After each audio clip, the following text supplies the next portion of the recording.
I'm not sure. The art of creativity or whatever. No, I haven't. He talks a lot about some meditation. He's got a podcast anyway. Yeah. Lots of meditation, and I find that I think a lot of people are full of shit, and they like talk about like they're like, yeah, I meditate. I get up in the morning. Like I hate morning routines. Like I always like your morning routine. YouTube is bullshit. Like I get up in the morning and I meditate, and then I drink 8 ounces of cold water, and then I cold plunge and smack myself around, whatever. Like people will give meditation lip service, but they'll never talk about how they do it. Yeah. Because they don't do it. Yeah. I find that if you do actually practice, you've got some details. Yeah. You know, you've got some, you need a metaphor. You need ways to get into it. You know, you need a reason to be using it. Yeah. And that's what I find. I don't know if you talk to many people about it, but. No, I think that's it. And it's interesting. While you were just saying that, this thought came into my head of medication versus meditation, and how we may drink or we may do other things to self-medicate. And I really want this shirt that says medication with the C marked out and a T written by it. Right? We can make that happen. I think so. Everybody listening, go for it. Yeah. I have Canva. Yeah, there you go. You're going to be great. But no, I don't think meditation is part of a personal brand. I think it's part of a personal journey. I love how you put that. I hate personal brand. It makes me want to vomit. I know. God, you're a hippie. You're such a hippie. Yeah, that's my personal brand. So Wild Stallion, they used to call me. My hair was WY. Yeah. LD. Exactly.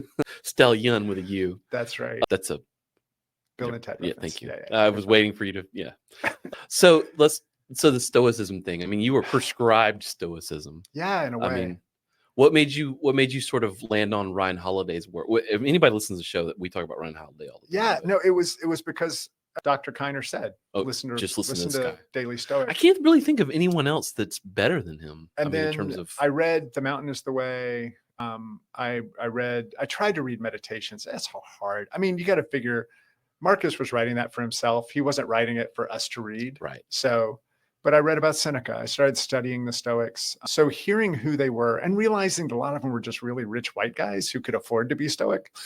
But then you have people like Seneca who gets banished to an island because he fell out of favor, and then brought back because he was back in favor. Yep. And they were all really busy people. They were still managing businesses or the government or whatever, but they took time for this practice. Right.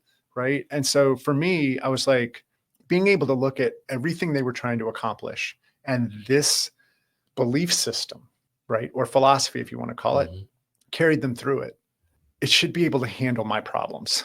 So, I mean, the collapse of society. Yeah. I mean, well, yeah, I mean, if you can get through that stuff, society collapses. Well, I think about Marcus Aurelius too. I think about like the issues you develop thinking that you're God. I mean, you know what I mean? Like, you've read my journals, but like, holy crap. I mean, you are like the ruler of that world at that time, and everyone's telling you, like, they accept that you're saying you're God. Well, and he didn't do that. Like because if I'm not mistaken, he split rulership with his cousin or his friend or whatever it was. I think that's right. Something like that, which is just amazing to think that someone, with the like, hey, here's the known world. You now run it. Yeah. And you're like, it's too much for me. And embraced his enemies. Yeah. You know, it's interesting because I wouldn't say, like, you look at the Bureau, we don't have enemies. We have very passionate people. Right. Who might want to do something that I'm not sure about. And knowing that what I should do is love them and see where they go instead of try to explain to them why that might not work. Yeah.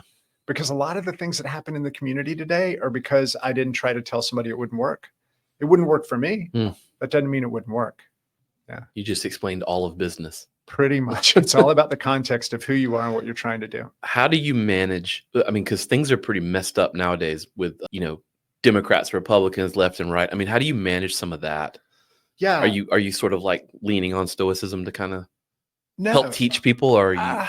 That's a great question. I'm not sure. I don't think anybody knows how to manage that. But what I'll say is any healthy community is made up of sub-communities of like-minded folks. Sometimes those like-minded folks may have a belief system that's going to undermine the community. That's what I keep an eye out for. We have, I would say, 20 plus sub-communities in the Bureau. Yeah, you've got to. Based on, 1,400 people, but they're getting together in groups of 20 and 30.